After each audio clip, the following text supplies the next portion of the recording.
everybody. Hi, thank you for coming to another Tell It Like It Was. I thought we were going to have a special guest, Paul, to join us, and he tricked me. But he won't be here tonight. I thought I could surprise you with him. But either way, we are going to do this all for Paul. And I wanted to mention also that if you guys want anything to drink, we have an open bar, cash honor system. We have a few treats that Judy Renner brought in. We have some items here from the Boone Duden Historical Society. Some flyers if you would like to take it. Bob Real is with us tonight, sitting behind you. So that's fun because we've interviewed him before as well. So Walter has brought a few of his books along, and we have some stuff from the museum. All that everyone knows, I've done that speech before, right? But anyway, I would really like to welcome Walter here because I have never met you in person, but I got to talk to him on the phone back in August. A personal question about my road, Schindler Road, where I live, and just thought that maybe I could pick his brain. But we had a great conversation. I was heading to the Dakotas, and I thought, I can't wait to meet Walter, and today I got to. So, welcome, Walter. Well, thank you. I would like to say real quick, because this was my plan, because I thought Paul was going to be here. He wanted to have his beer summit with Walter, and he already has his beer. So I was going to present you with a beer from Paul for the beer summit, but he grabbed a bud, and that's that. So if you need another one, I'll grab it. Yeah, this one's getting a little low, so keep that in mind. All right. Well, good. Well, it's great to see all of you here. A number of familiar faces. I guess I'm going to have to tell the truth because all the siblings and cousins in the crowd, they'll blow the whistle on me if I don't. It all makes for a good story, though. Some of the best stories are true, actually. That's true. Well, would you like to tell it like it was? We can start with a little bit of just your time in Augusta and what year you were born. Okay, I'm a 48er, not 1848, all those German radicals, but 1948, and spent all 8 years of grade school in the same room, Christ Lutheran grade school. Also attended Christ Lutheran Church from very little on up. I must have actually attended a few German services there, although I was too young to remember it. But when they spoke German. Yeah, Rowman Kamphoefner, my dad's cousin, preached German as well as English till he left in 1950. That was when that congregation gave up German. So. That's the church that I attend. Yeah, I do remember playing with his daughter, my third cousin, in the church benches back in 1950, which is kind of unlikely, but I have this little picture in my mind of playing with my mom's handkerchief. So what town were you born in? I was born in St. Charles. By this generation, they were going to the hospital for births.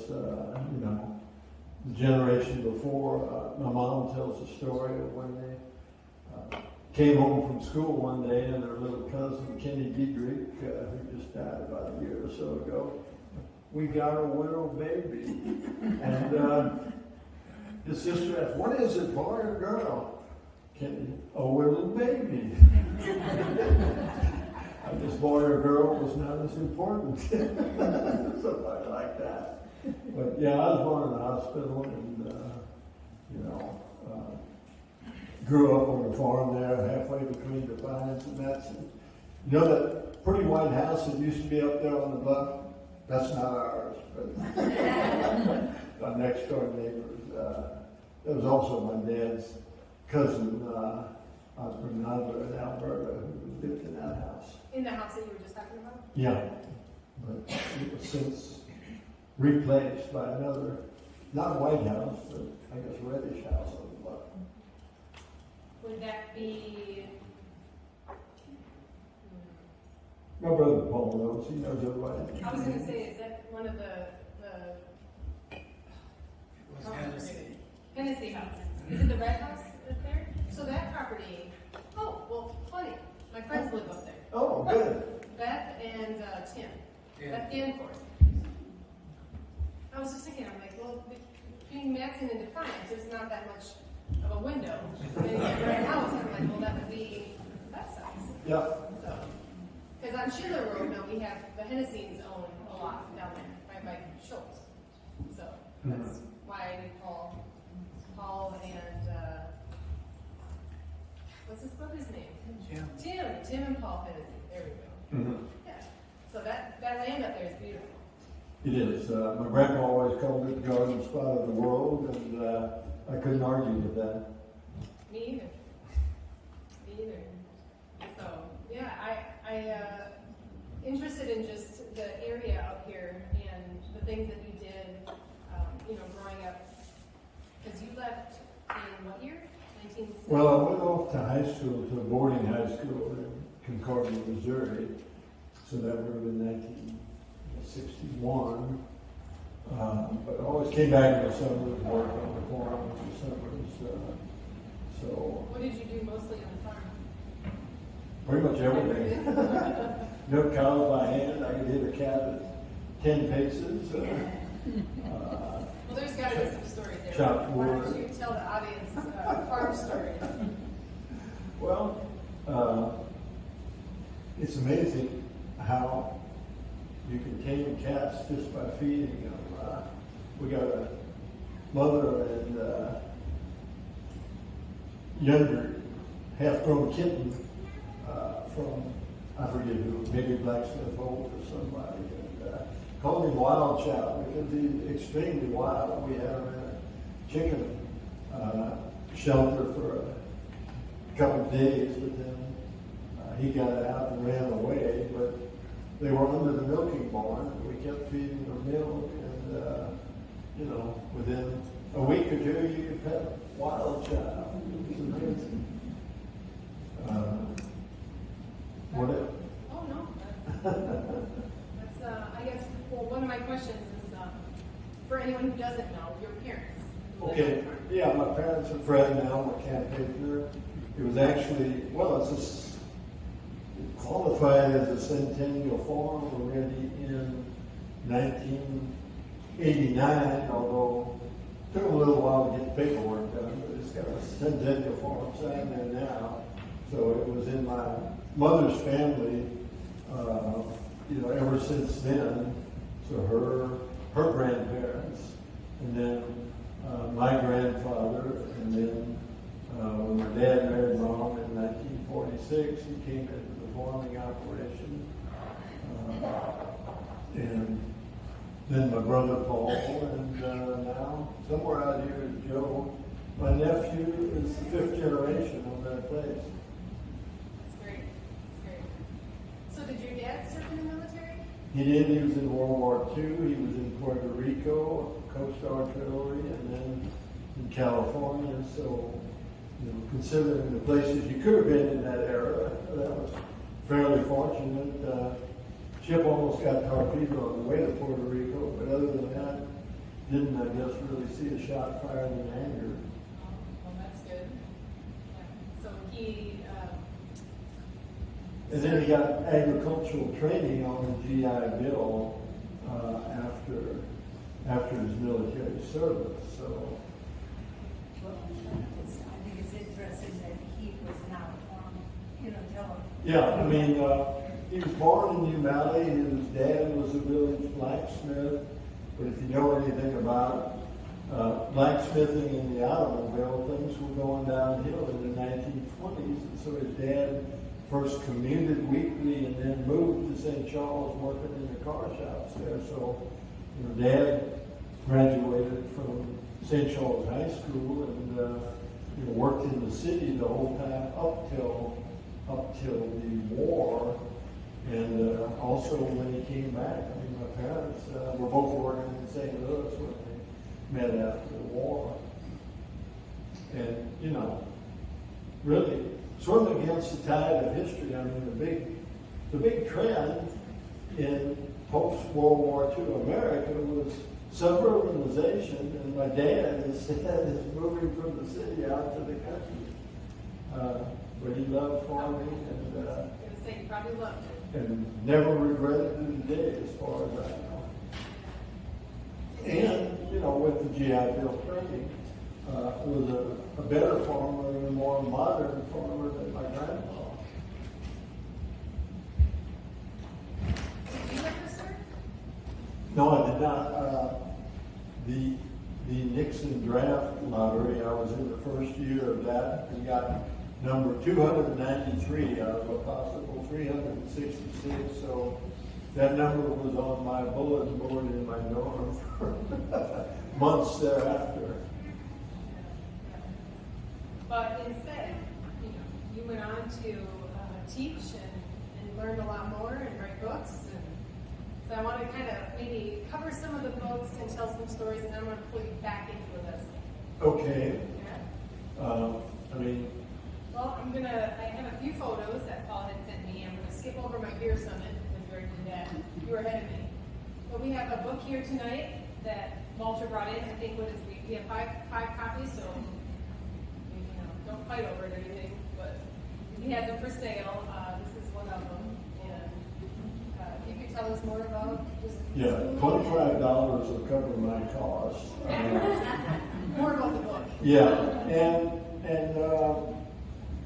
it's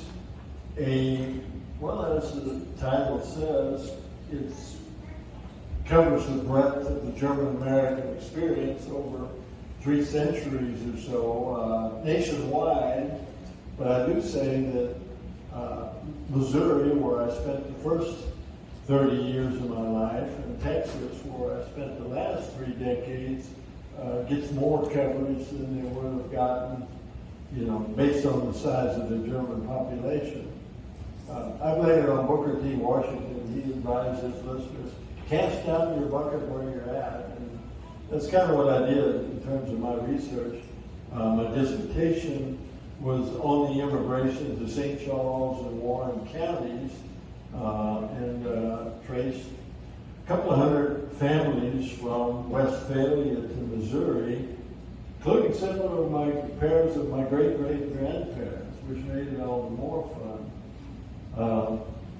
So that was my dissertation and my first book, which is out in 1 English and 2 German editions. Started working with a German professor, collecting and editing German immigrant letters, and we put out 2 anthologies of German immigrant letters, one sort of a cross-section, the other one, Germans in the Civil War. The latter included my great-great-grandpa Conrad Weinrich from New Valley, who raised a company of Union Home Guards, so that made it a lot of fun as well. Yeah. And I have some of the different photos of the books that you have. yeah, that is the first letter anthology. It also included couple of the first settlers of Warren County, the so-called Berlin Society.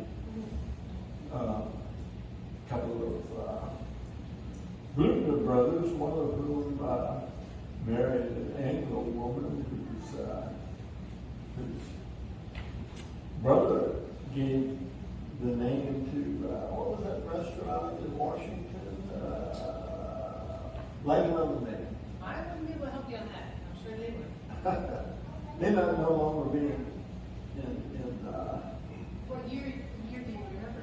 oh, this is like before the turn of the 21st century, so it may not be in existence anymore. Probably not. Elijah McClain. Is it? It's a private social club now. There you go. Oh, okay. There you go. Yeah, Hey Walter, are you empty? I am. I'm But, sticking with the beer summit. Judy Oh. got you another one. oh, well, thank you. Yeah, you're welcome.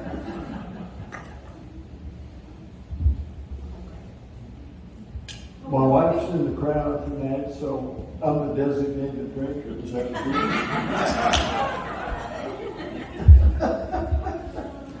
She gave me thumbs up, so.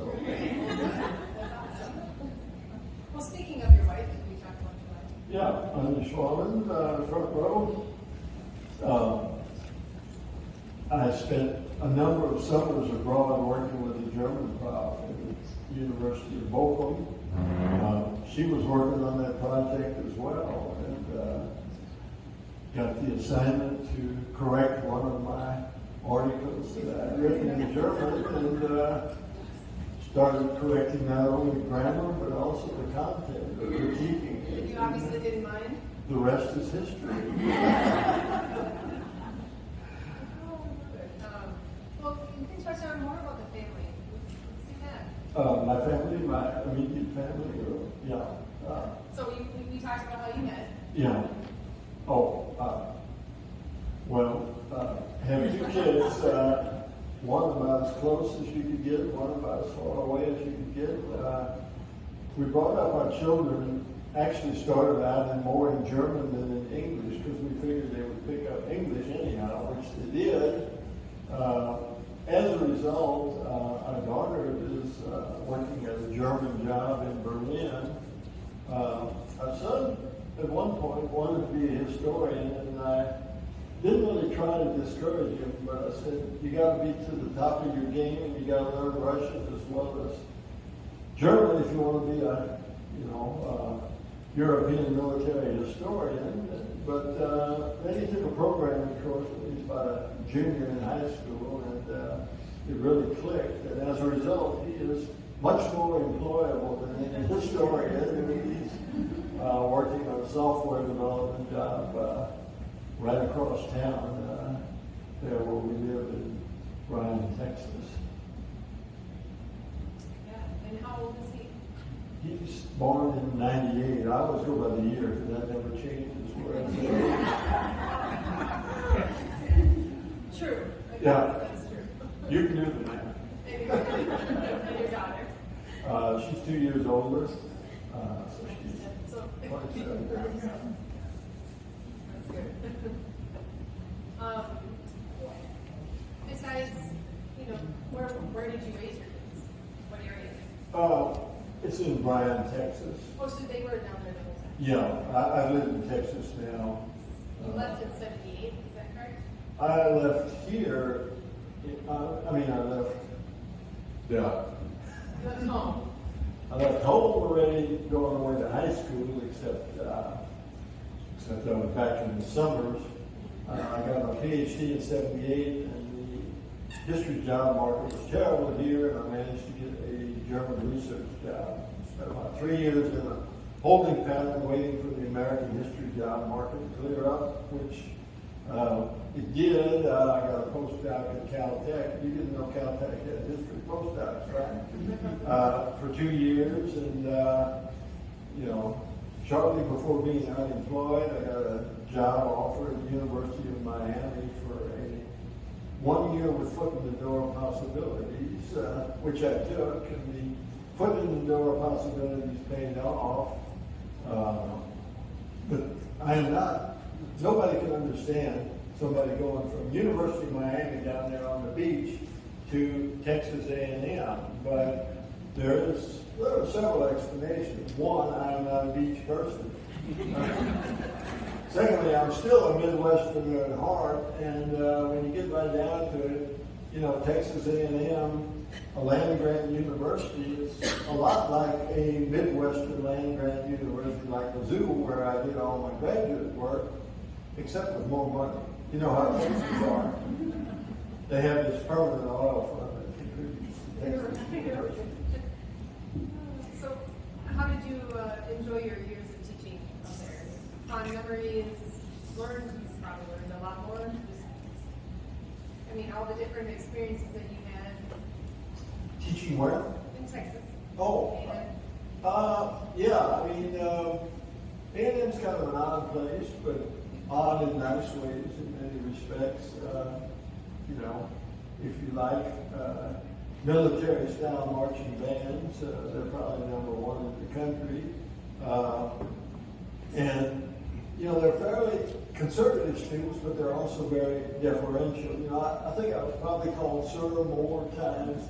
My first year at A&M, as I was in my whole life up to that point. So, you know, even if they disagree with you, they disagree politely. So, yeah. Any fun stories since you were a professor? You know that there are a few. Oh, that's a tough one. Well, or maybe then the ones that touched your heart. well,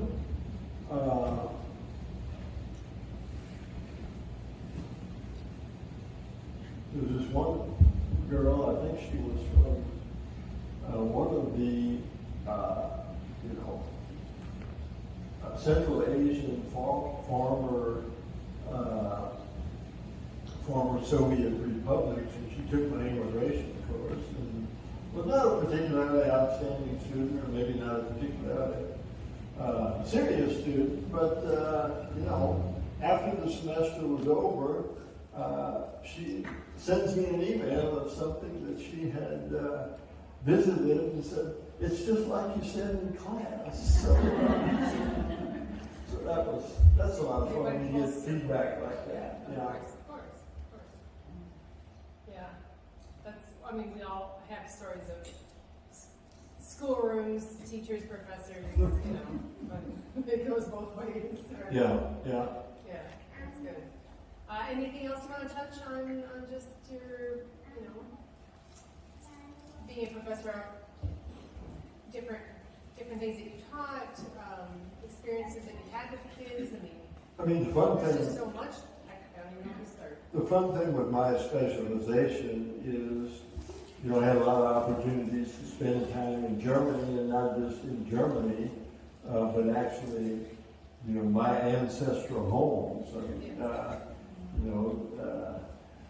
Westerkappelen, which Kappelen is named after, and Melle, the new Melle, was named after. They're about, I would say,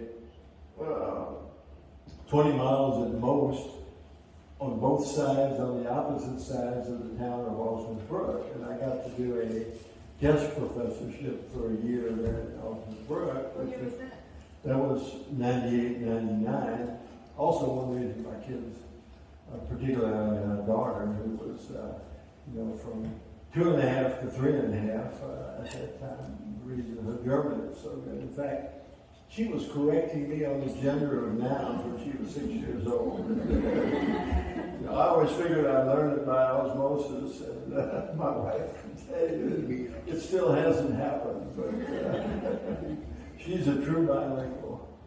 But one time I gave a lecture there. This was before my year-long gig there, but I had a friend who was a professor there and had me there for a lecture. And he goes, "The Germans do a lot in cash. It would be good to be a purse snatcher in Germany because they carry so much cash." In any case, he goes to the bank to pick up the cash for my honorarium, and the clerk that waits on him, she is a Kamphoefner, so it was a distant relative, I guess. Really? Yeah. And also, the Gremmermans, formerly of Femisage, that was the first of my ancestors that came over, and one of the few landowners, and most of them were tenant farmers. I mean, if you owned land, you didn't have much reason to leave, but if you were a tenant farmer, it's another story. But early on, some of the landowners did leave, and one of them was my great-great-grandparents. And so the family still owns that same farm in Westerkappelen to this day. And one of my distant grandmother cousins visited there. This was back in the 80s when I was working in Germany, and we all go to visit the home place, so to speak. And I was the only one in the group that spoke both languages, so it really had me keep me on my toes. But a great time was had by all, and everybody really enjoyed it. Good. How many years were you there? I was there, first of all, 1 year on the dissertation, then 3 years on this research job, and then I had 3 different guest professorships in different German universities. So I guess 7 all told. Just let me take your sip. It's cold enough, right? It's perfect. Is Thank you. yeah. That's good. Anything else you want to touch on when it comes to, just, well, you traveled. Obviously, you know plenty about the migration here, just the German history in town. I know I have other photos here of books, but I didn't know if you want to catch it. Yeah, that is the book version of my dissertation. Oh, and those are my Kamphoefner great-great-grandparents in New Valley, and I think this is probably their 50th wedding anniversary. They lived to be like 90. Yeah. They both. Do you know who's in? Who's the little boy? That's another story. That's Herman Tileman, I believe. This was the youngest daughter and her husband and their grandson. Oh, okay. Yeah. And the grandson, was a rather eccentric guy, raised goats and sold honey and a few things at the edge of the valley. And he lived in that log cabin until he died in, what was it, back in the 60s? Yeah, 58. Okay, thank you. I remember the auction. Oh, right. Wow, yeah. And it was located where? It was just at the edge of New Valley. Okay. Centennial Farms Road. Say what? Centennial Farms Road. Okay, yeah, Joe Farms, right, the adjacent fields there. So, That's interesting. yeah, Yeah, they're just a grove of trees where the house was. yeah, yeah. The log cabin was still standing in the 80s, and I took a few photos of it, but, this was an old, unmarried eccentric, and people thought there must be money buried there somewhere. So people ripped the siding off of all the walls trying to look for it. But, it was this very log cabin here. Well, that's great. Let me click through a couple more photos here, because I have them here. And I want to, just describe some of your books here. And Yeah, this is Germans in the Civil War, as you can read. I hate it when people just read their PowerPoints off. But in any case, see, our strategy was publish it first in German, and the letters were in German originally anyhow, because Germans are so good at reading English that if you put it out first in English, it won't be interesting in German. So first put a German version of this out, then we got a National Endowment for Humanities grant to translate it. And get this, our translator was Robert E. Lee's great-great-granddaughter. So you know that we're even-handed because one of my ancestors, Conrad Weinrich, who was a radical Republican back then, as well as, a strong Unionist. So he gets one chapter in this book. But it, again, covers the German experience in the Civil War, both soldiers and civilians, a few from the South as well as the North. And a couple of them we actually had two-way correspondence between the soldier and his wife, trying to make it on a farm in Texas with a 8-year-old daughter and 6-year-old son picking cotton while dad was away in the Confederate Army, and not at all thrilled about it. probably not. Yeah, So you told that story, and I'm sure there's many more. yeah. Where can we find some of these books? I'm afraid this one's out of print. Most of my books are out of print now. The one dealing with Missouri that isn't, you might have it up there, Gert Google. Yeah, longer than a lifetime in Missouri. Yeah. I knew this all the way back from when I was in grad school. I thought I always thought somebody ought to translate it, and somebody did, and the people, my friends at the State Historical Society, first asked me to evaluate whether it was worth publishing, and I said, it needs a lot of annotation. a lot of explanation of context, and I'm the guy to do it for you. And so I did that along with one of my good friends from grad school, who was the second command there at the State Historical Society. This is a guy who is a follower of Duden, if that rings a bell with you all. He arrived with the Gießen Immigration Society. In fact, Friedrich Münch was a good friend of his. In fact, they were in the same wagon train with Friedrich Münch coming from Baltimore across the old National Road to catch a steamboat, I guess, at Wheeling, and then take the river route on the rest of the way to Missouri. He and his father, his father was actually a Latin farmer, more Latin than farmer. It was pretty incompetent, I think, in things having to do with farming, but Gert was only about 18 when he arrived, and very quickly adjusted and dealt not only with fellow Germans, but also had a lot of Anglo neighbors and went hunting with them and heard their tales of the earliest settlements. So it's really, as he says, longer than a lifetime. In other words, he goes all the way back to the arrival of the first whites in this part of the country and the stories he heard about them, as well as his own experiences, including in the Civil War, in the Home Guard in Franklin County, and then also in the Missouri legislature during the Civil War. Very interesting guy, and really very even-handed, gives everybody a fair shake as best I can tell. That's good. I researched him a lot. What year did you write or help with this book? I should know this. I didn't read much. I'm guessing 2013, but I couldn't swear to it. Yeah. Well, here we have another one. Yeah. I don't know how Missourians are.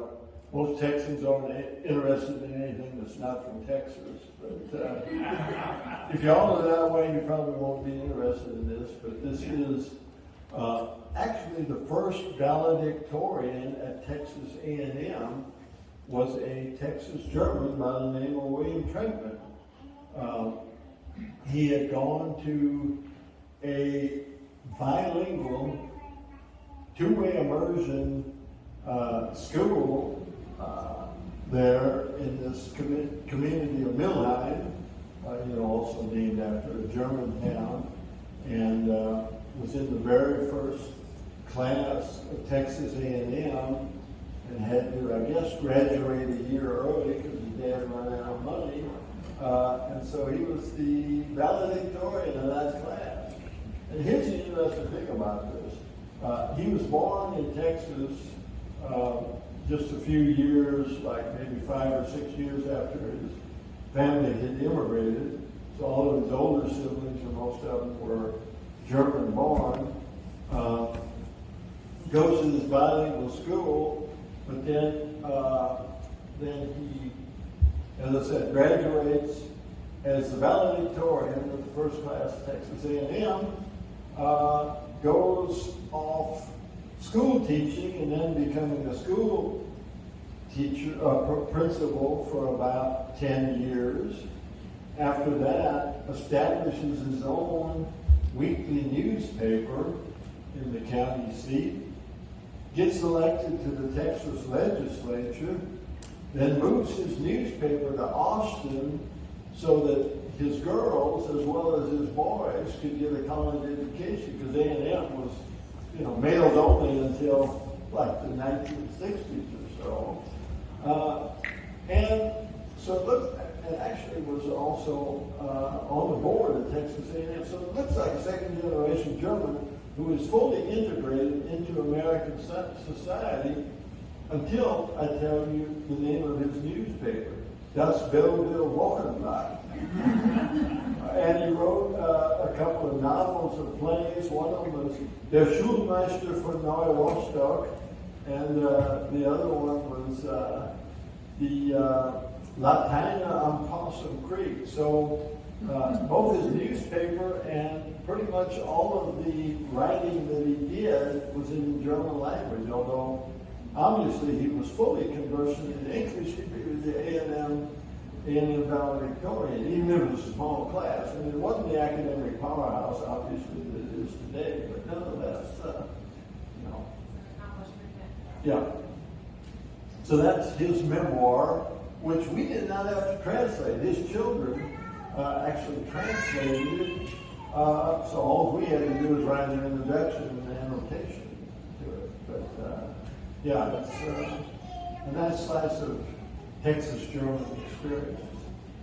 And the interesting thing about Texas German is the language has hung on there longer than anywhere except if you're talking about, you know, Amish or something like that. But in terms of, you know, normal secular people, it's lasted longer in Texas than anywhere. There is a county in Texas where Fredericksburg is the county seat. It took until the year 2000 that there were more Spanish speakers than German speakers in that town. Yeah. I wouldn't have thought that at all. No. I mean, here there are a few people who are younger than I who grew up speaking German. Mr. Collins. Where did most of the Germans settle in Texas? What area? It's kind of central Texas. Fredericksburg is really the farthest west. That's about 90 miles west of Austin.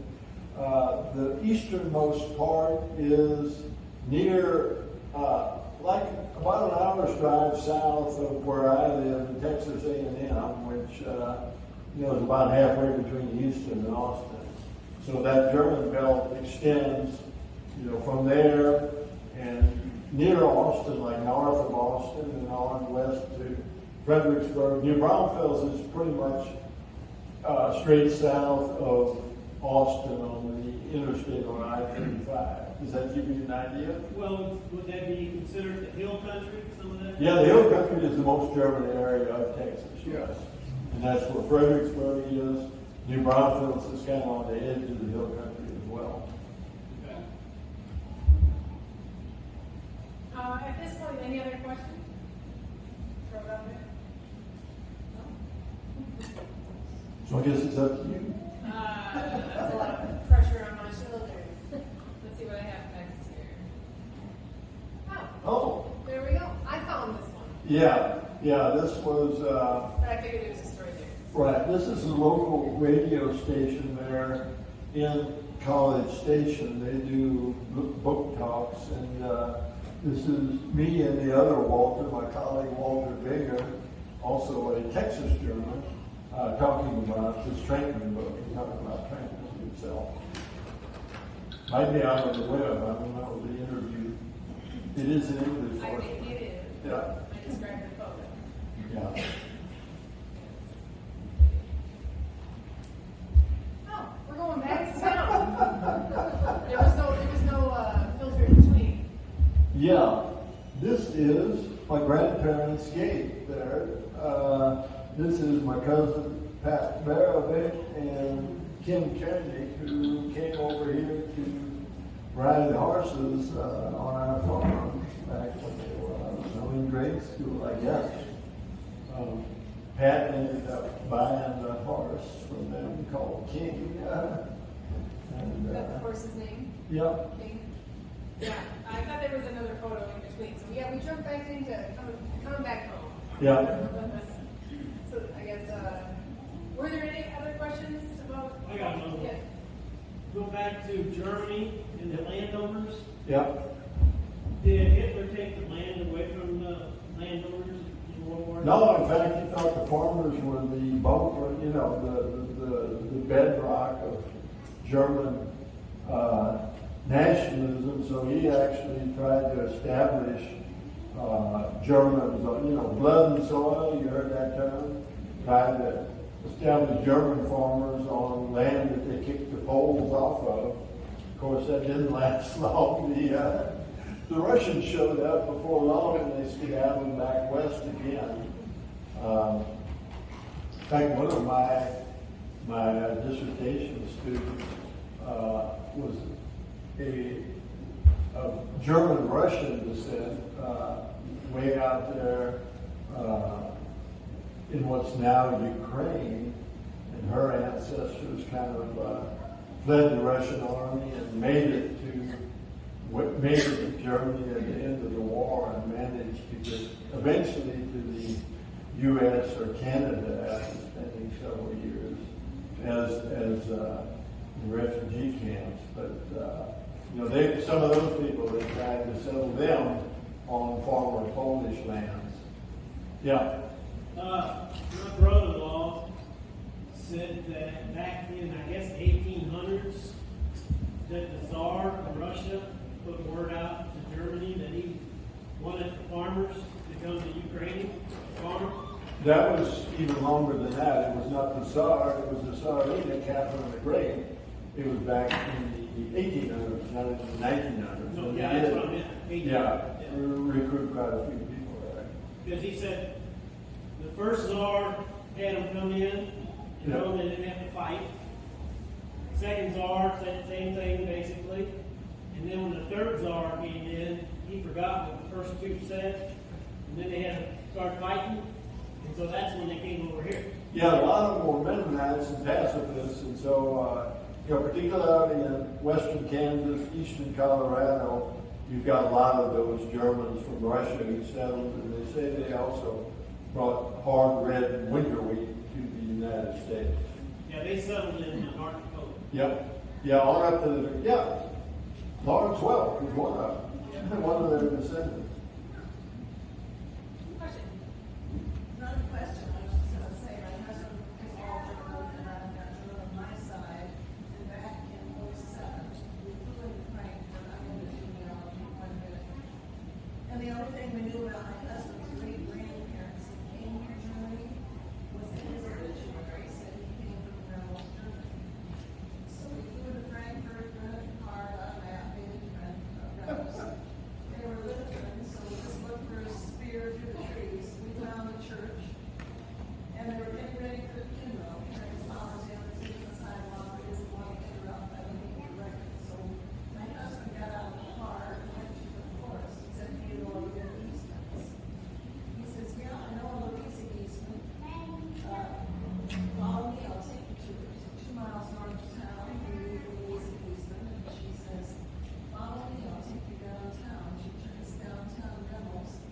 There was a big 3-story department store with a big awning out front that said Eastman's. Oh, wow. Of course, we took our picture with the awning. We walked in the store, and at that time, Louisa left us, went back home. And we asked the first clerk we came to, told him who we were and what we were looking for. He says, "Harold, get over here. You gotta meet these people." It's Harold Eastman, the owner of the store. So we told Harold who we were and why we were there. He says, "Oh, you gotta meet my wife, May, to follow me." And we had 15 steps. 15 steps. We were in the kitchen, which is common in Europe. You have your abode attached to your business. Anyway, May got all excited. "Oh, I'll put tea water on, sit down." Well, I opened up my folder and took out my genealogy typewritten sheets and some photos I was going to show him. And Harold disappears for a minute. He counts from the folder, opens it up, points, and it's us. It's our family, all of our relatives. I mean, I says, "Harold, where did you get this?" He says, "On the internet, on Ancestry, found one that gave me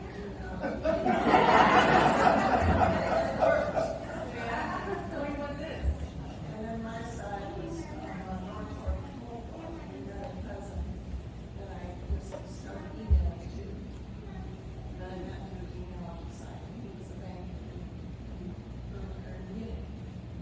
And he met us in Hamburg and showed us everywhere in North.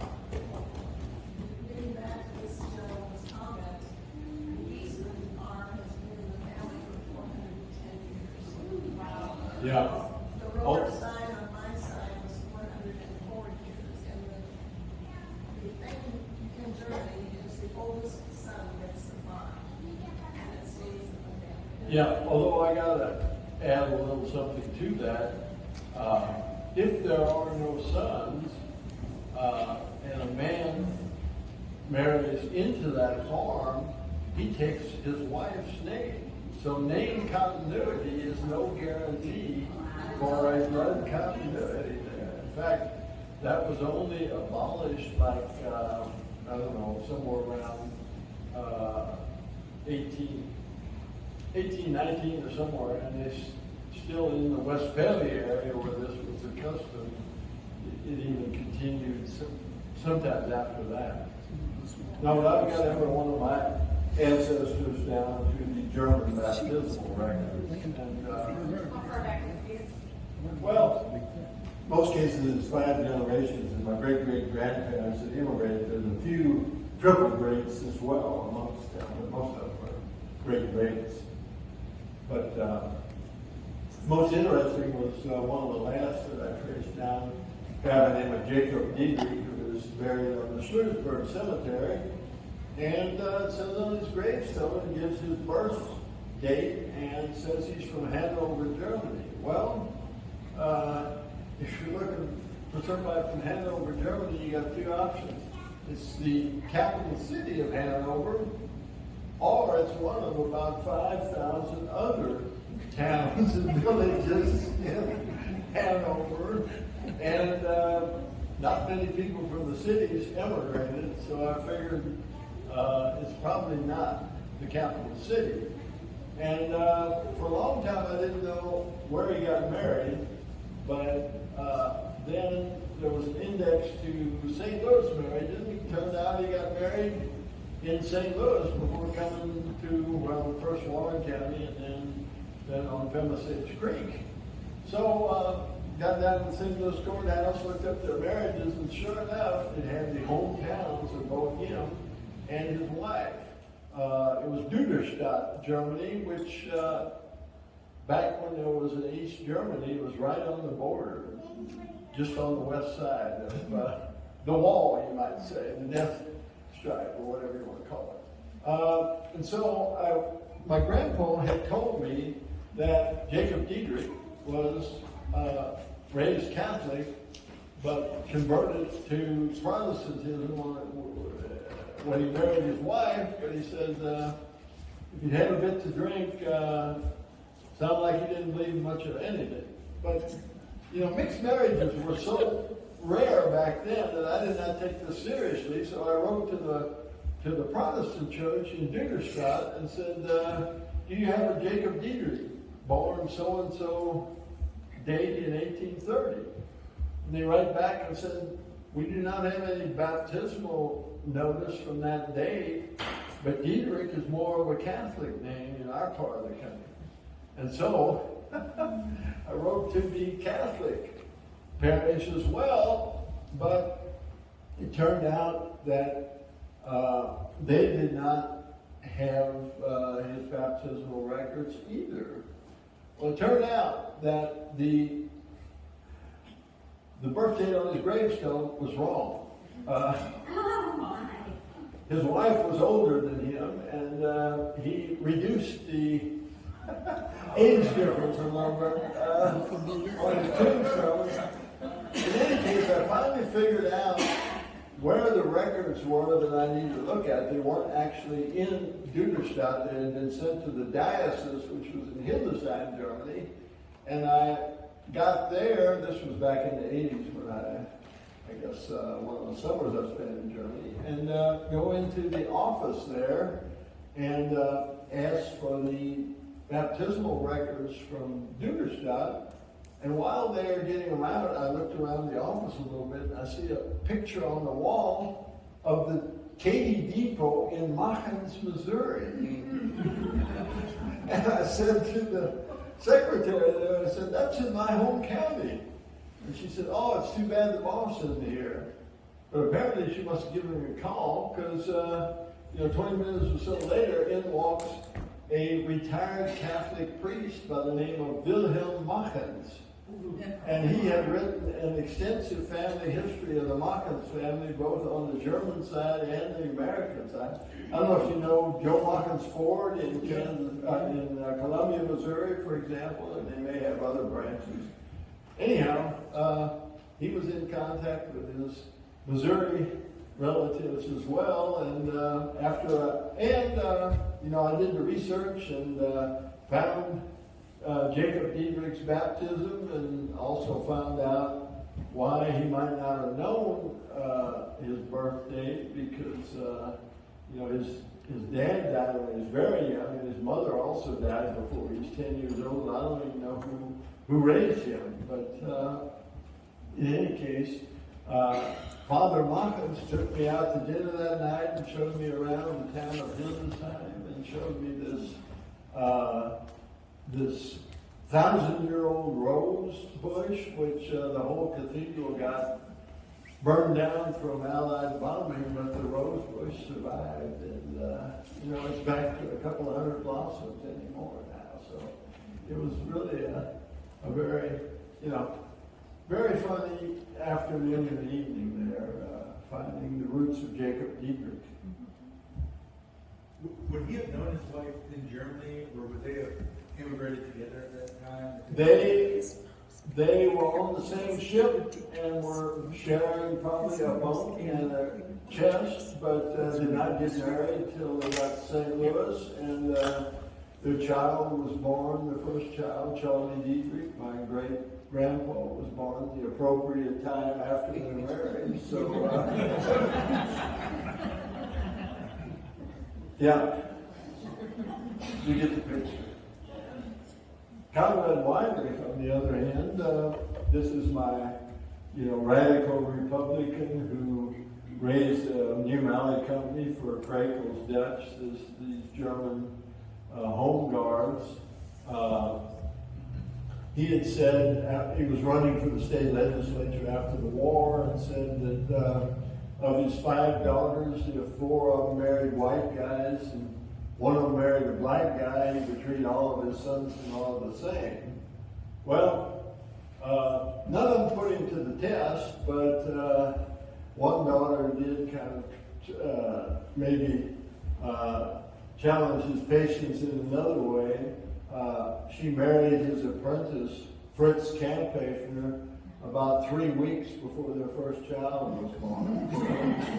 I wish I knew more of the background of that, but by the time I knew about it, anybody that I could have asked was dead. So it's a mystery, but apparently there were no hard feelings, because Conrad took Fritz into his blacksmithing business. In fact, that's how the campaign started, in blacksmithing, and they named their first child Conrad as well. So I guess it all worked out. But Wilhelmina, his daughter, and Kamphoefner's wife, got a Civil War pension until after World War II, was when she finally died.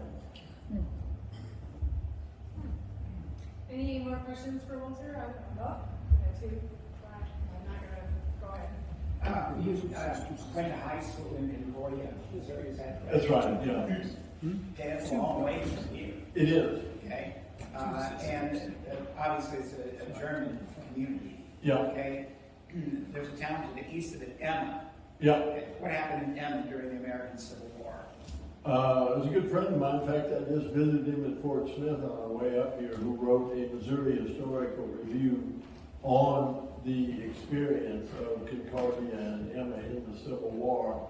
Those Germans had casualty rates as high as the Confederates because of these, Confederate bushwhackers who came through there and killed a number of people. Apparently, actually raped one of his ancestors as well. So can't tell you which year but it's in the Missouri Historical Review. Robert Frizzell is the guy that wrote the article. And Pastor Biltz, who was the founder of St. Paul's College there in Concordia, also had some run-ins with the Confederates there, but ended up with his life spared. But Frizzell also got into that. He's also written a whole book on that community, and a really good book with the University of Missouri Press. In fact, I edited it for them before they published it. Second question.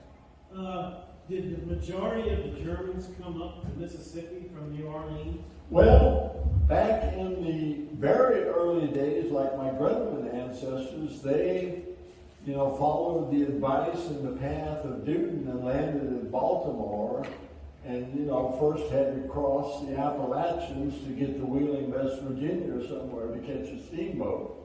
But before long, word got out that it was a lot easier sailing to New Orleans and just taking a steamboat on up the Mississippi River.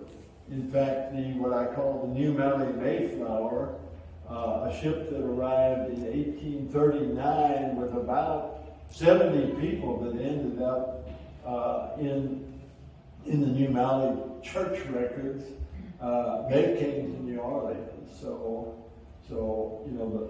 my earliest ancestors, some landed on the East Coast, but by 1840 or so, most of them landed in New Orleans, taking a steamboat on up. Much later, like Jacob Diedrich, they arrived in New York in 1855, but by then you could catch a railroad on across to St. Louis or wherever you were going. Any other questions? When did the Grumans come? When did the Grumans come?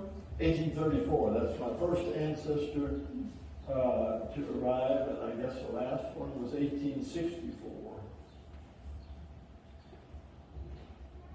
Well, let's pull back to Augusta. Okay. How many relatives are here now? Well, Some are here. looks like about 3 cousins in the audience. Both Dan Kemner and Bob Kemner were my uncles by marriage, married to my mom's sisters, and Big name here. it is. And I guess maybe it's appropriate that I ended up cousins with them because the original Kemner ancestor was on the New Mally Mayflower. He settled near New Mally. In fact, Kamphoefners and Kemners almost had adjoining farms there in the 1875 plat book, but after that they moved to Wright City and then south of the river to Bowles and then back to Augusta, the Kemners did. And so, yeah, that's it. I brought the book of the lineups, and I don't know if you want any of that or not, but.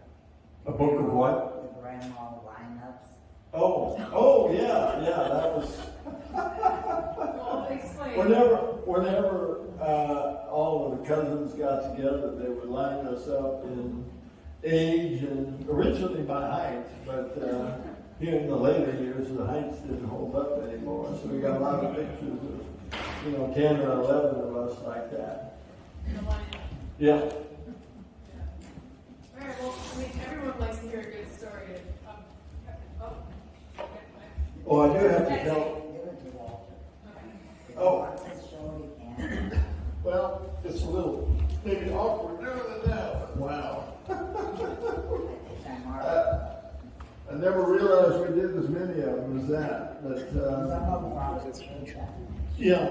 I think it ran with hurtful to inside because Yeah, I know we did it at our Aunt Sale, who took over our grandparents' house after her parents died, and I think at her sale may have been the last of those stair-step pictures that we could. one in Georgia's house. But yeah, we got up to Augusta to visit our cousins fairly often as well. And the Lutheran school always practiced on Sunday afternoons for the Christmas program for about 3 or 4 weeks.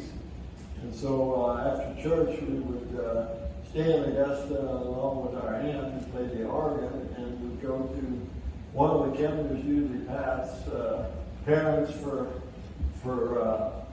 dinner, as we called it, lunch, noon meal, and then kids would turn on the TV and, something like The Wizard of Oz would be playing. But before it was over, we had to go back to church for Christmas practice. And, I was grown up before I ever knew how The Wizard of Oz was, because we didn't have a TV. But, and we also came up to do Halloweening more often with our Augusta cousins. Was it more fun in town? Well, more people, more loot, more candy. But one time, Brenda got some Halloween candy that she didn't particularly like. And so she was discussing what to do with it. And so she said to her mom, "Give it to Alma's kids, they eat anything." Our mom was named Alma, by the way. Did you eat it? Probably. Brenda, do you know what it was? Probably hard candy of some kind.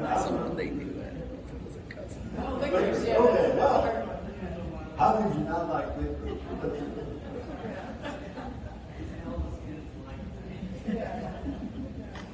Well, let's stay on Augusta, running around town. What other fun memories do you have? That's always a fun. We were up at the dam campus one time when it was snow or ice on the ground, and we were sledding on that hill down towards the depot, and there were two 90-degree turns, but if you managed to do it just right, you could sled all the way from the top of the hill by Mount Pleasant all the way down to the depot. So you're saying you did it right? Yeah. One out of the half dozen tries. But yes. Yeah. How about, you can admit it now, getting in trouble. We never got in trouble. You're right to admit it, you are being recorded. Maybe your cousin said something to say. Yeah, I don't think we really did very much, violence on Halloween. I think that was more for the older kids, trying to think. But, back in the old days, Halloween was much more, I think. Well, I wasn't just referring to Halloween, Yeah. but just in general, Yeah. it's innocent. I remember the Lutheran Church one day after Halloween had a sign, the church sign that said "bulls for sale." But I don't think we were that disturbed. Were we, or have I just forgotten this time? You didn't come up all that often. No, but some of Halloween we did. Just, Sometimes our parents would bribe us to stay home. Say we get to, I don't know, play games and make popcorn or something like that. Somebody came by and Oh, yeah, I do remember. The Legion picnic, a parade and picnic. One time, the Dan Kempner business had a hayride as a theme, and all of my cousins and I were on the back of their pickup, and I was playing guitar and trying to keep these people in tune. Plus, the very next float behind them was the a-holes who had a cow that gave beer, and that did not help keeping the rest of the gang in tune, I can tell you. I can imagine. We still have let's see what I have. Well, Patsy walked in after. Yeah, So you went hard. just in time. Just in time. You left it there. That's your horse. You and Kim Payne. I got from Kimberly, and we would buy the marriage. And he and Ernest Ashbear got a wire wrapped around his leg, and we had to ship him off for free. Just a little, Yeah. How old then at that point? dollars for me. You shouldn't do that while I'm drinking. I just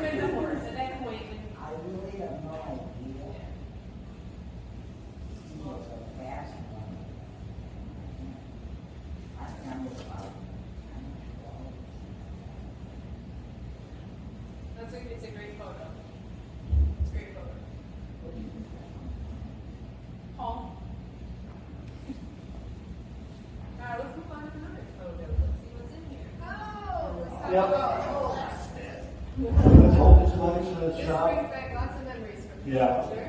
Yeah, I always enjoyed going along, especially with my grandpa, who was friends of old, and, you know, several of the guys, that's only Kilkey on the right, I'm not sure who that is on the left. I think it's Mr. Ford.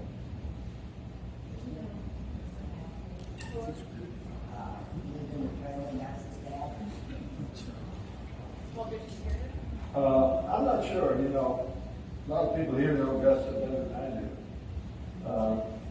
Yeah, but when we were kids, they let us turn the bellows for Holt and watch him do the plowshare sharpening. We took our plowshares up there for Holt to sharpen, and some point Grandpa got us, my brother Paul and I, each an axe made by Holt, and this is not a double bitted axe with a straight handle, but a single bit axe with a curved handle. And man, he was a real craftsman. He made that curve and everything. I have heard, and there's a lot of fond memories of the whole place. Yeah. And And you in your mid-20s here? I think this was just before I went off to Germany, because I was at, you know, age 27, I guess, and I went around photographing some things in Augusta that I wanted to show the German people about a German town in Missouri. Well, I'm glad you have it. Yeah. It's a great shot. Yeah. Yeah. I had more hair than that. Yeah, mustache. Any other fun stories of Holt? Well, I mean, he actually knew where his, I guess, great-grandparents came from in Germany. Burg Steinfurt, which was not too far from Münster, where I spent a lot of my time in Germany, and actually went to there's a little castle that was one of these little mini principalities in Germany. I went to the castle archives and researched his family history as well, the Bergfelds, and sure enough, found them just where he said they were. So you're good at doing research. It's a puzzle. You seem There- so interested in it, and it's.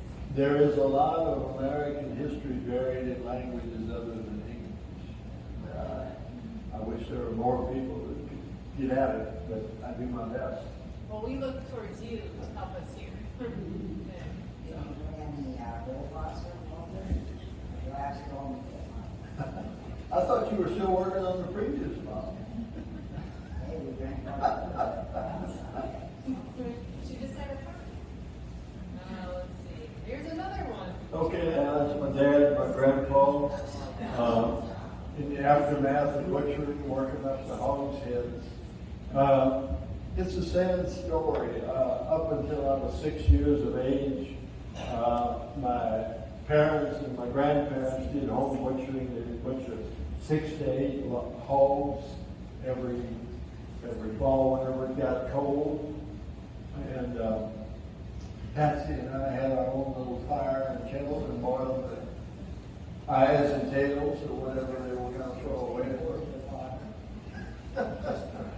But then my grandpa got cholesterol and got put on the diet and couldn't eat all that fat pork, and so that was the end of homemade summer sausage. I mean that I've never had better summer sausage than the homemade from when I was 6 years old.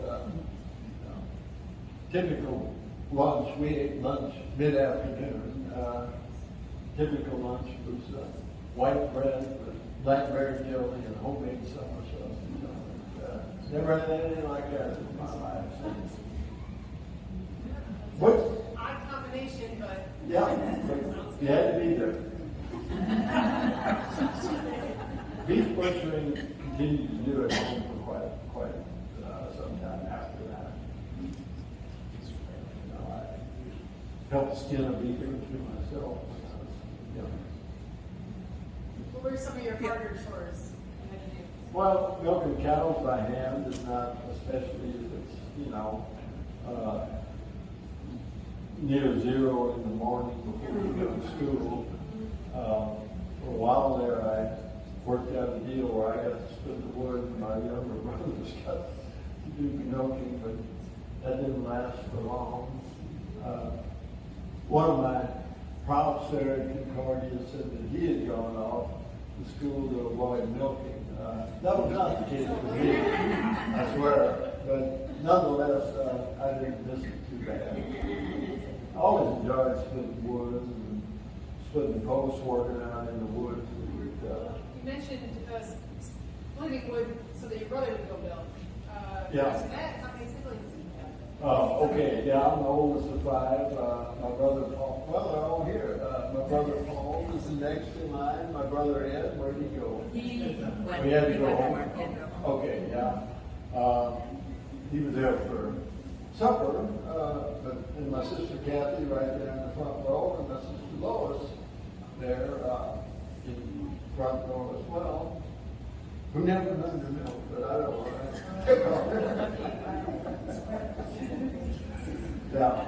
What are you staying while you're visiting town right now? We're staying over in Washington because I got a talk in Warrenton in 2 days, so it's the handiest location. Didn't want to impose on my relatives, although after my mom died for a few years, her house was kind of a self-service bed and breakfast. But now, my nephew Joe, the 5th generation on the farm, has taken over that house. So I'm really happy to see it continuing in the family. Yeah, for sure. That's right. You have the banister from the previous house.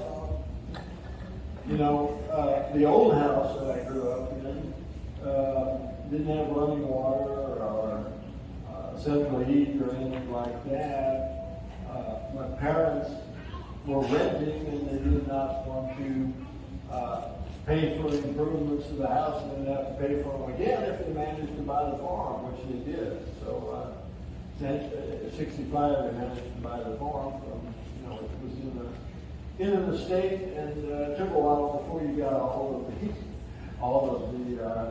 well, these would have been my great aunts and uncles together on the price and willing to sell and everything like that. So 5 years after they bought the farm, they built a new house. And me and my grandpa tore down the old house in which both of us had largely grown up in. But you know, being German, we never throw anything away. We took some of the wainscoting and you know, made a fruit cellar wall in the basement and a shower stall in the basement and a couple of hay wagons and a grain bin, and the banister went to our cousin Pat when she's building a new house there. A walnut banister, I think. They're all shut.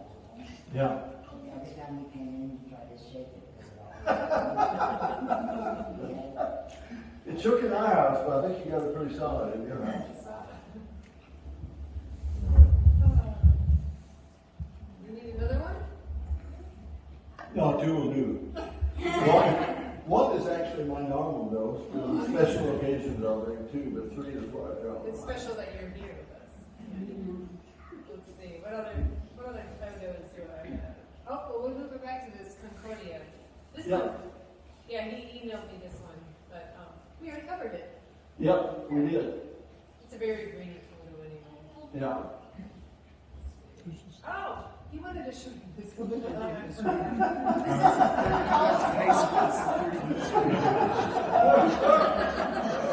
Yep. Paul, I didn't think that was funny. Yeah.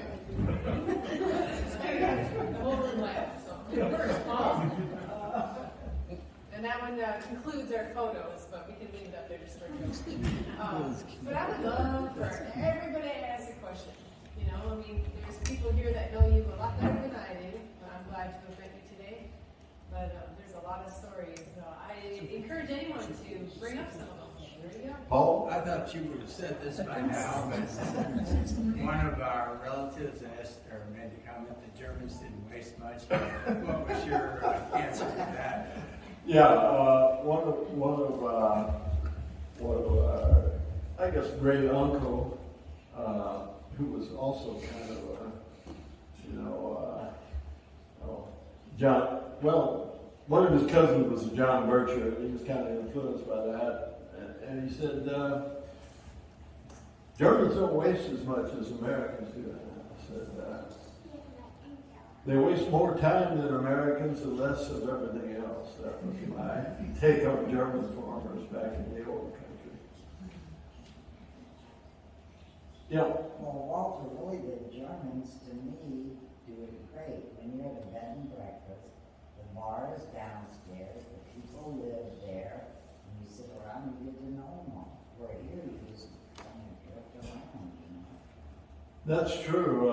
I mean, we did the same thing in England, and that was also similar there with the bed and breakfasts. That you really quite often got to know your hosts. If they just give you a key, it's not all that much This fun. guy wasn't talking, and I asked Sigrid. I said, Sigrid, how come they're not talking? He said, well, because he's a funeral director, and he thinks you won't like it. I said, tell him one of our best friends is a funeral director. And he started talking like crazy, you know? But I couldn't. Yeah. Walter, what was your favorite thing to research? Either subject or time period? Well, I mean, 19th century is my favorite century. In fact, if I'm not careful or write a date, I write 18 something rather than 19 something.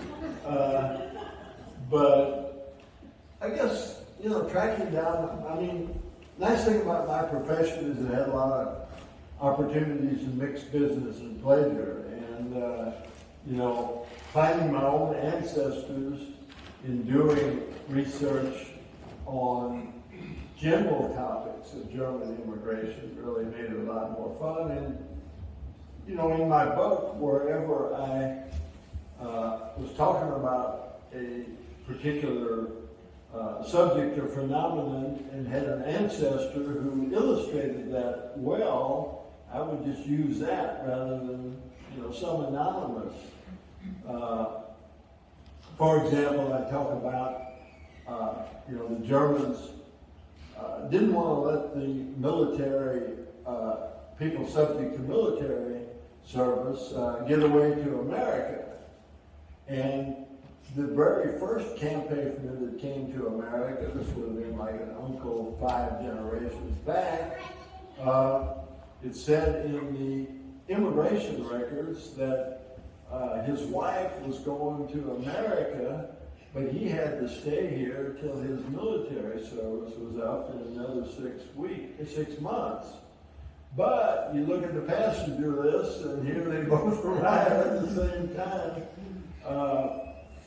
Didn't go to Missouri, went to a place called Farmers Retreat, Indiana, where there was a lot of people from this same community there, the next town over from Melling, Germany. And I also was talking about, it's kind of paradoxical because, people that could afford to go to America didn't really need to, and the people that couldn't afford to was the ones that really needed to, but there were ways of getting to America even if you didn't have all the money for the whole family at once. And so another uncle, 5 generations back, Kasper Kamphoefner, went to America probably in 1842, and it's not till 5 years later that his wife and their 3 daughters came over, and there's a notation in the records that said the husband is in America and sent the passage money for him. So, yeah, a lot of opportunities, mixed business and pleasure. I guess that's one of the most fascinating things. Bobby? Walter, how did you know that you were born on a farm, I don't know where you live, but how did you know that you wanted to be a historian? You got Paul stayed on the farm, and Ed did his thing, and how did you know? Did you think, okay, I want to do this, or did you just fall into it because you were so interested in history? That is a very good question, as I say. Our first grade school picnic was to the Daniel Boone home So I guess in some ways I was kind of destined for it from there. Back in grade school, my parents subscribed me to the Sears Young People's Book Club, which was juvenile biographies of a lot of historical figures like, you know, from George Washington, Abraham Lincoln, Mad Anthony Wayne, Clara Barton, you know, a whole array of historical figures, although none of them was German. They didn't have Carl Schurz in there, which they should have had. You know, there was another juvenile book series as well that, you know, had a Lewis and Clark and a Daniel Boone biography. So those kind of things really interested me in history from the word go. Although when I got to high school and college, I had really a broad range of interests, but there were a couple of people in college that were really interesting profs, three in particular that happened to be all in the history department that inspired me to go into history rather than something else. I can remember not ever having to look up a word when you sat on the wood footstool and you felt it. Oh, no, write it down. That you were very young, so I would say you were just smart from the very beginning. I did learn to read before I got to grade school. My mom claimed I had read International Bridge washed out in the headline before I was 6 years old. Well, wasn't quite true. It was before I started grade school, but I was 6 years old at the time. And I finally found that headline. You know, now on the internet you can find anything. And it was, I always thought it was a Canadian border, but it turned out it was a Mexican border. There was a hurricane there that washed out an international bridge at Laredo. So, and that headline went all across the country. There was dozens of newspapers that printed that same headline. So I finally tracked it down. But no, when I was, you know, when we were in grade school, Pat would always call me professor, and it always kind of annoyed me, actually, because I was something of an anti-elitist, but it turned out she knew more than I did.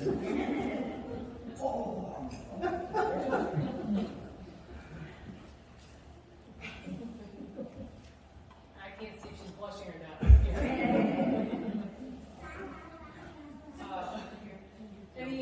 A quick question. You've mentioned several times tonight using letters as source material. Yeah. How do you find these letters? Or maybe what's the most interesting way that you found a cache of letters? I mean, most of the collection we did was on the German side rather than on the American side. I worked together with a German prof, and he really cast a wide net, including an inquiry to the German TV guide. So, you know, the eastbound letters tend to be much more interesting than the westbound letters because, you know, these immigrants are experiencing things that are new, whereas the people back in the old country are just, you know, telling old stories about old acquaintances. So if you're really lucky, I think maybe, you know, we figured like 1 out of maybe 10,000 immigrant letters survived at the most. Sometimes a relative that is following the first immigrant takes those letters along. And in fact, that's the Brigham letters from feminist days that some of you may have heard of. That was the case there. You know, the one brother went first and advised his older brother about how to come over and, you know, taking a railroad to, I guess, Washington, crossing on the ferry, and asking people where Femicide is and how you pronounce it. So occasionally there are letters that get taken to America, but most of them end up still on the German side. And, you know, my German collaborators and I collected something like, I think it's 11,000 German immigrant letters now. But, you know, that is just a tiny drop in the bucket, but we were fortunate to have several that dealt with this actual area here. So that made it all more interesting for me. And, you know, Conrad Weinreich's letters were within the United States. He was writing to a brother-in-law in St. Louis. That's how we came to have those. How did you get to know Steve Aylman there? We were together in grad school at Mizzou. Can you say who?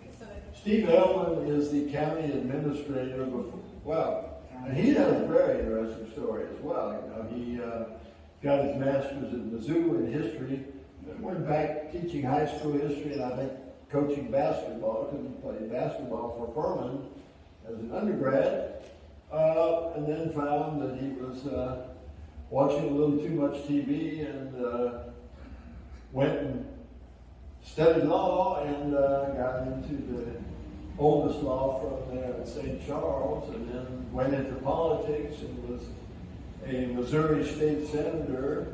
In fact, Senate, no, he was a state senator. He was Senate minority leader, and a few days before the Republicans became the majority, he got term limited out. I guess it was karma, you might say. Came back to bite him, but in any case, then he goes back and becomes the county administrator there in St. Charles. But we had some interesting experience in grad school. We took probably 2 German history courses with this prof who was a rather ponderous, boring guy for the most part. In fact, I always kept some Hoffman eucalyptus cough drops in my pocket to wake me up when I was dozing off. But in any case, he was the guy that introduced me to published German emigrants and kind of got me on that trail of transatlantic tracing. But then he did not get tenure at Mizzou, but his wife was a sociologist, got a professorship at Rowman, and he came along and was lecturing in history there. And somewhere around 1980, they just disappeared overnight without a trace. Everything was still as it had been in their apartment or house. Finally, they were traced to the Mexican border. It turned out they were East German moles going underground for like a decade or more in the United States. And they showed up in Leipzig and both got professorships there. Then the wall fell, and it turned out not to be such a great deal after all. He was still in the phone book when I lectured in Leipzig in 1995, and I was tempted to give him a call and asked him if he wanted to have a beer, but I chickened out. I rather. But your book of German American Studies, which is now online, has an account from a prof at Rowman of the Werner Deich and Ingrid Deich and their mysterious disappearance from the University of Missouri Rowman.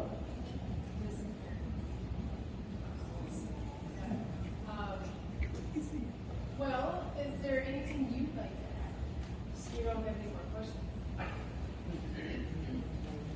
I guess I've told all the best stories, so everything has to come to an end at some point, the Germans say. Yep, in the back. Oh, okay, yes, sir. Is there any difference in the German that was spoken in Texas and the German that was spoken here?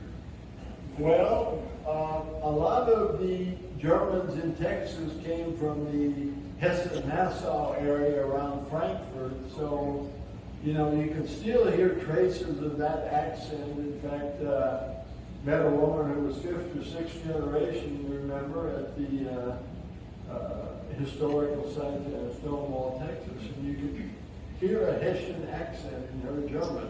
A lot of the Germans around here are Low German, Hochdeutsch, and you know, that is rather different from High German, but that was the primary language that most of them spoke around here. In fact, my mom didn't know much of any German, but she knew a few words. And the word she had for little was Lütgen, rather than High German Klein. Lütgen is Low German. So, that's evidence that a lot of the people here, and the same thing would have been true with my dad, grew up speaking Low German rather than High German. Yeah. I found that the only time they spoke German was when they didn't want us to know what they were saying. Yeah, you hear that a lot. In terms of, you often hear the World War I knocked out the German language, but, like Mark Twain's death, rumors of his death, that's exaggerated. There were actually American soldiers, doughboys, writing home from France in the German language. I found evidence of that in about 4 or 5 different states, including Missouri. One guy from West Valley, Missouri, whose letter that was published in the Jeff City paper. So my dad was still confirmed in German in New Valley in 1927. I found my grandma in the 1940 census, where they asked 2 people on every page what their mother tongue was. My grandma happened to be one of them, and sure enough, she said German was her mother tongue. And, she was a big help with homework when I first took German in high school. Well, I guess connecting Augusta with the German, immigration and history here, it's rich. I mean, I'm a Shippin, newbie, but I can feel it. Being a part of the museum,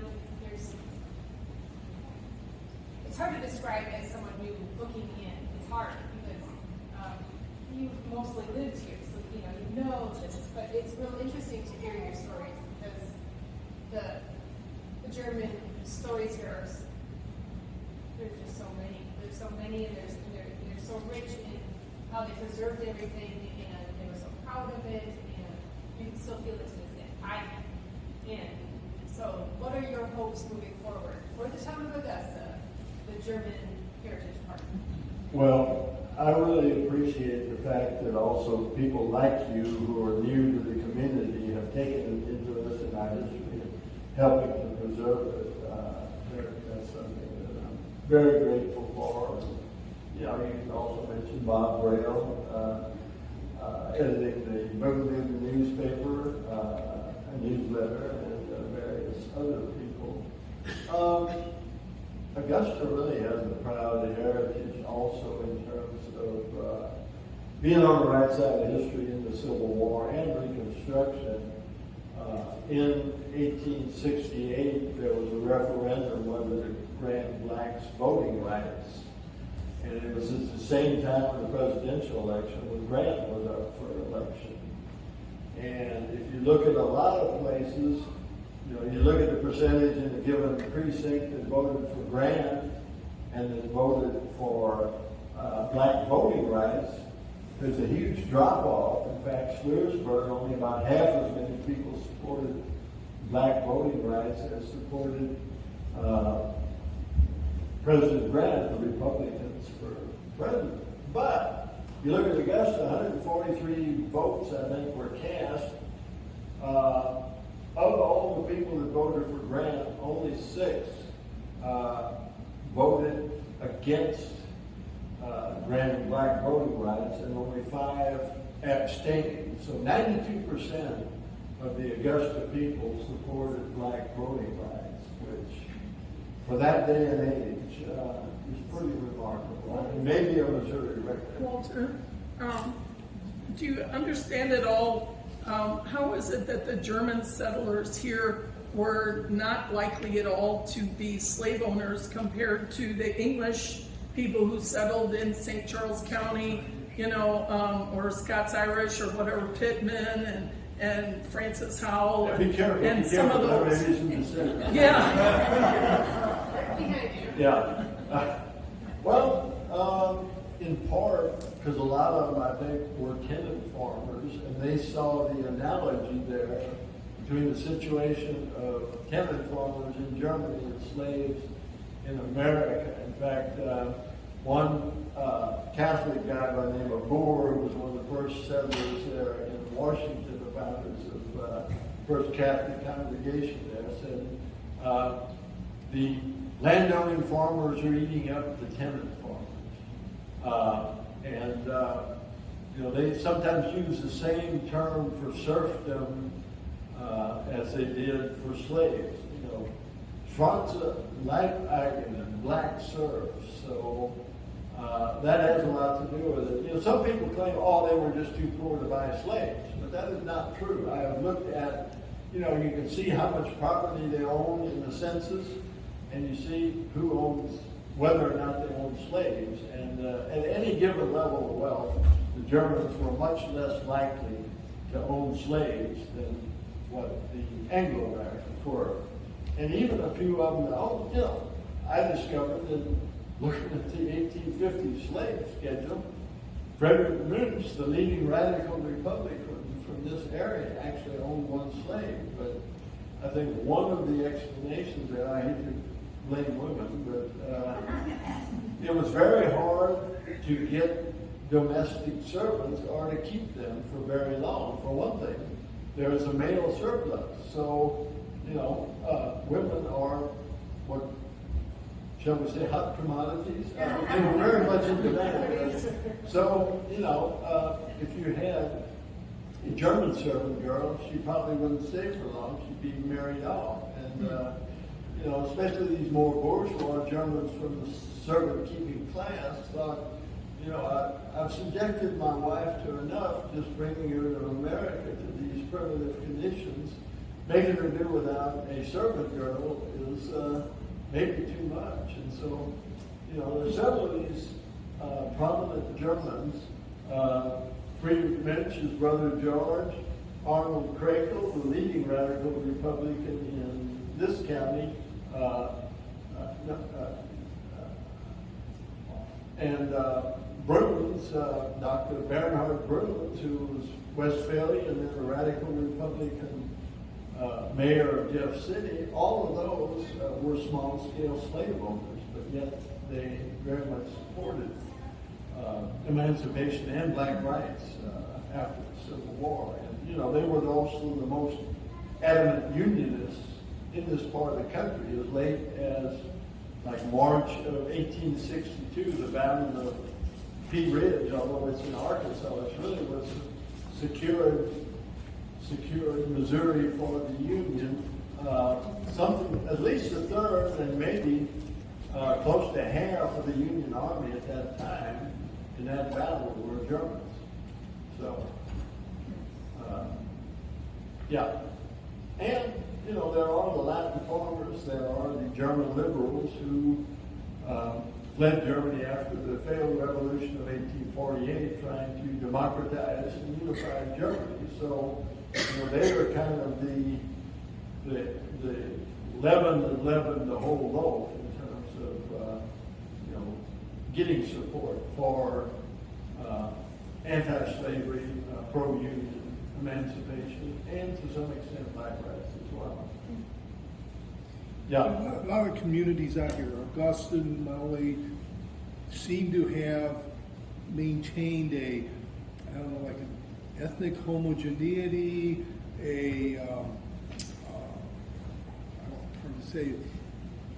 lack of interaction with other communities, but maybe part of that was that it was a long wait. Am I right? It was a long way to the city. I mean, from here to St. Louis, we're talking a short drive now, or to St. Charles. For you to go to St. Charles, or your father to go to St. Charles, that was a big deal. It was a half a day, all day trip, or something you didn't do very often. And to go to St. Louis was not something that was real common. Once you lived out here, have a farm out here, you're pretty much separated from the big city, I would imagine. Yeah, there may be a somewhat of a German superiority complex. Kept them to themselves. I think, see that in Texas as well, when you have a Anglo-German intermarriage, both sides think their child is marrying down, you know, so that may be another factor. You know, it takes really until my parents' generation before you see very much intermarriage.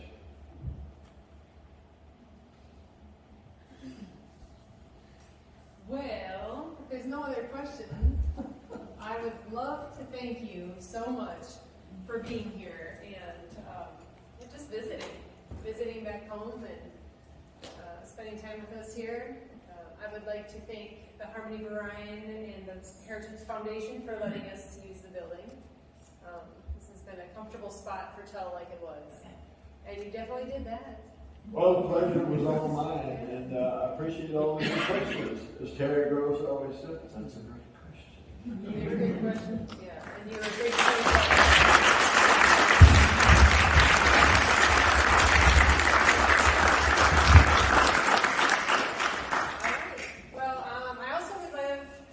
Bring up one more time that you could help Paul in his stories. We've all seen his stories, you no doubt. And this is just a part of it. So Paul wasn't here with us tonight, which I thought we were going to surprise you all with him. But we can show our support by helping